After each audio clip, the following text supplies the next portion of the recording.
Good afternoon, everyone, and thank you for coming. Today I am bringing legal action on behalf of the Commonwealth of Virginia against President Donald Trump and his administration for his unconstitutional and unlawful executive order of January 27, 2017. On January 27th, President Donald J. Trump signed a sweeping, poorly understood, and chaotically implemented executive order that immediately led to the violation of the constitutional and statutory rights of numerous residents of Virginia. Because countless Virginia residents have been and will continue to be subjected to degrading and unlawful treatment under the executive order, the Commonwealth is compelled to intervene in the case pending in the Eastern District of Virginia to challenge that executive order. And the case is Aziz versus Trump and others. Virginia has substantial interests justifying its intervention. And make no mistake, the Commonwealth of Virginia and our people are already being harmed by this ban. I am bringing this action because the Commonwealth has an overriding interest in the well-being of its lawful permanent residents, as well as residents who have been living in the Commonwealth, attending school under valid visas at our colleges and universities, and working at our universities, in our hospitals, and at our Virginia businesses. The executive order impairs the ability of students who are lawful permanent residents or present on student visas to continue to attend Virginia's public colleges and universities. That impairment will hamper our schools' abilities to attract and retain foreign students in the future and result in a loss of tuition revenue to the Commonwealth. The executive order also hinders the travel of faculty members and other educational personnel employed by the Commonwealth of Virginia and its public colleges and universities. Faculty members and students who are unable to travel likely would be forced to forfeit their grant monies and abandon research and other projects. Such problems are not theoretical. They are happening as we speak.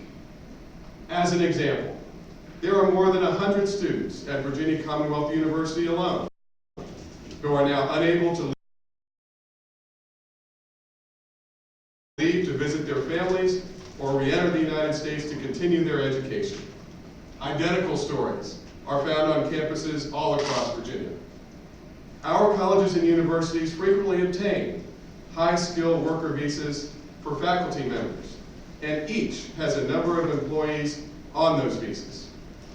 After the January 27 executive order, those employees can no longer enter or exit and re-enter the United States.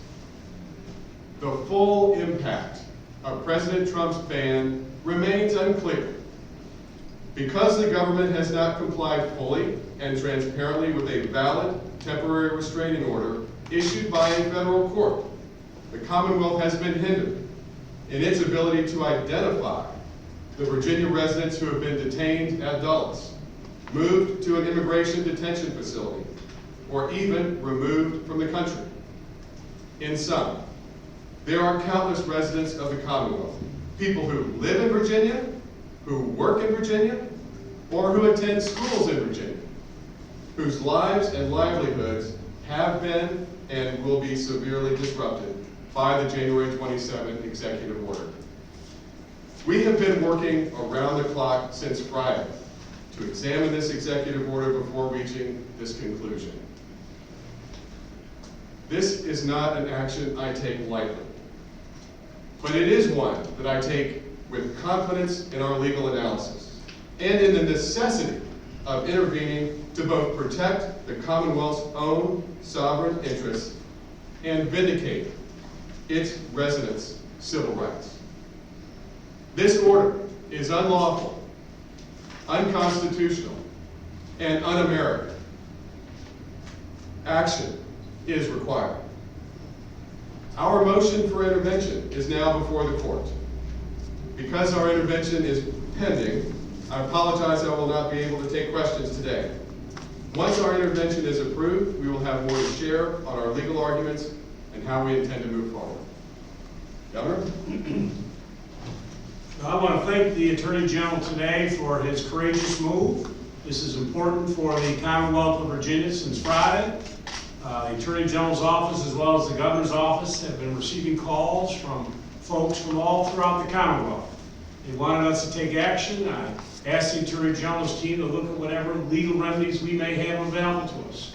On Saturday, the Attorney General and I were at the airport, full well knowing that there were families there being detained, including a family with 2 young children with U.S. passports who were detained for hours at our Virginia airport. I'm the governor of the Commonwealth that was founded on religious freedom. This is a principle that we all can never forget, and we need to continually to fight for. This is a value system here in our Commonwealth and our great country. As the Attorney General said, we have